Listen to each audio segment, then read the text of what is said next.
Dueling fires near downtown LA, a vacant church and a pallet yard.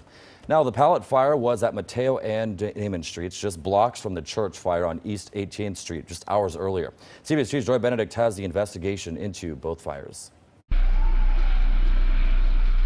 It's a sight that was hard to miss along the 10 freeway as dual fires lit up the sky well into the morning south of downtown. I just got here and I started seeing a lot of smoke. Baltazar Espinoza works near the Santa Fe exit and had a hard time getting in as stacks of pallets burned under the freeway, causing a closure of streets and freeway ramps. Proximity to the freeway, access, as you can see right underneath the freeways, it was difficult to get large apparatus inside. It took about an hour to control the fire and even longer to put it out completely. Then anytime you're working around pallets that are stacked, very high, it's always a collapse hazard of pallets falling on our firefighters. 2 exits down, firefighters were still working at the old Christian Light Missionary Baptist Church.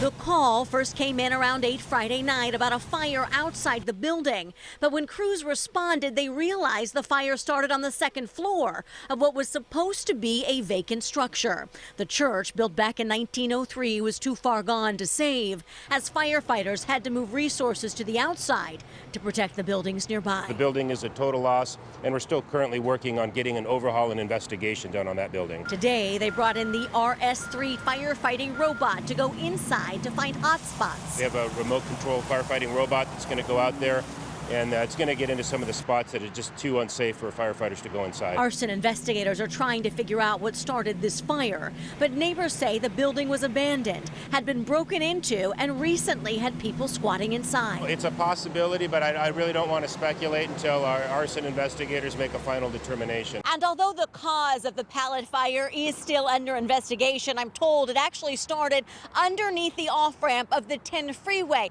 This is an area where a lot of homeless people do camp out. There's a lot of homeless people under the bridge. They probably go to sleep with the candlelight. And with more than half of the city's fires started by people experiencing homelessness, you don't need a smoke signal, flare, or another fire to realize something must be done. They need help. I mean, the government needs to do something about it. Joy Benedict, CBS 2 News.